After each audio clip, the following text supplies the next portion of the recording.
Hello প্রিয় শিক্ষার্থী বন্ধুরা, আজকে আমি তোমাদেরকে একটা প্রোনাউন্সিয়েশন এর উপরে ক্লাস নিব। তো আজকে যেহেতু প্রথম ক্লাস, অ্যালফাবেট দিয়ে শুরু করছি। তোমরা এখানে আমার হোয়াইট বোর্ডে দেখতে পাচ্ছ অ্যালফাবেট লিখে রেখেছি। আজকের টপিক অ্যালফাবেট কিভাবে শুদ্ধভাবে উচ্চারণ করতে হয়। তো এটা কি? এ। আমরা ছোটবেলা থেকে পড়ে আসছি বা টিচারদের মুখে শুনে আসছি যে এটিকে বলা হয় এ, কিন্তু এটি উচ্চারণটা আমাদের শুদ্ধ উচ্চারণ হবে এই। কি উচ্চারণ হবে? এই। আমার পরে একবার বলো তোমরা, এই। এই। এরপরে হচ্ছে B. B. B. C. C. C. আমি পাশে বাংলা দিয়ে লিখে দিচ্ছি, কিন্তু বাংলা বর্ণমালায় অ্যাকচুয়াল ইংরেজির প্রোনাউন্সিয়েশনটা তুলে ধরা যায় না, এর জন্য সিম্বল রয়েছে।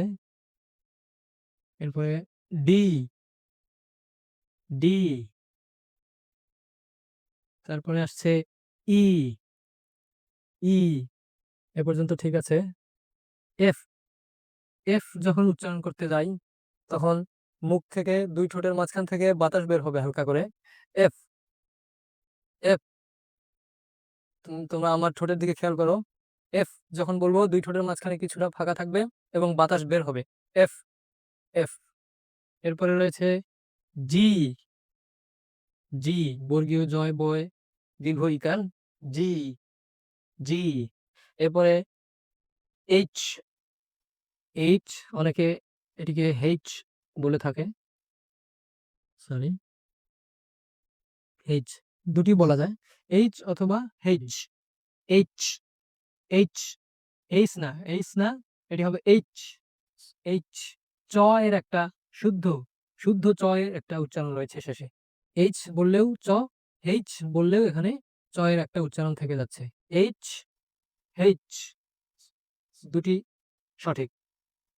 এরপরে আসছে আই। আই। আইটা একটু দীর্ঘ। আই। আই। এরপরে আমরা জানি এটা ছোটবেলা থেকে পড়ে আসছি যে, কিন্তু এটি যে না, এটির উচ্চারণটা হবে যেই, এবং বর্গীয় জতে একটু চাপ দিতে হবে। যেই। যেই। এরপরে এটাও একই রকম, খেই। খেই। কে নয় কিন্তু, আমরা বলি এই তুমি কে, এরকম কে নয়, খেই। খেই। এরপরে আসছে এল। এল। এল। এরপর এম। এম। এম। এরপরে এন। এন। এন। এন। ও। এটি কিন্তু ও নয়, ও। ও। ও। ও স্বরবর্ণের যে ও, ও শেষের বর্ণটি ও। এরপরে ফি। ফি।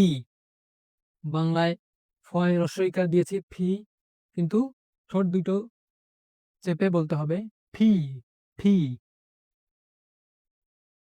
কিউ। এটা কিউ নয়, কিউ নয়, কয়ের জায়গায় খ উচ্চারণ হবে। কিউ। কিউ। কিউ। এরপরে আ।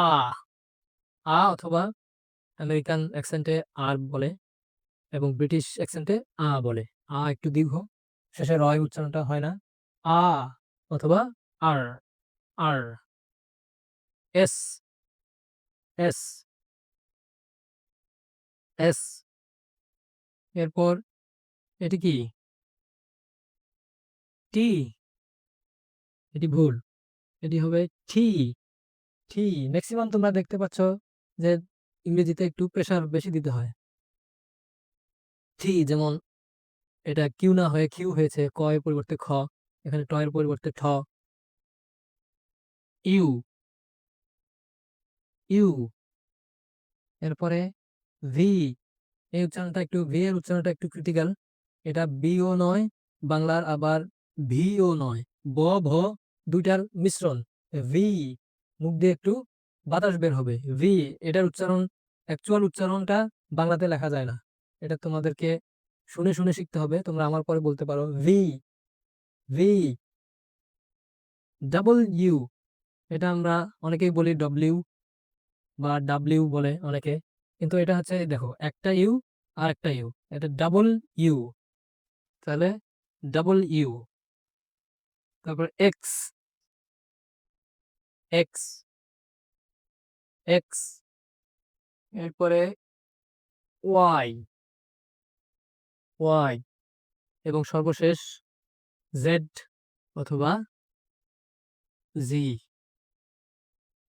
আবার জি নয় জি, জেড অথবা। তো শিক্ষার্থী বন্ধুরা, আজকে ক্লাস এখানে শেষ।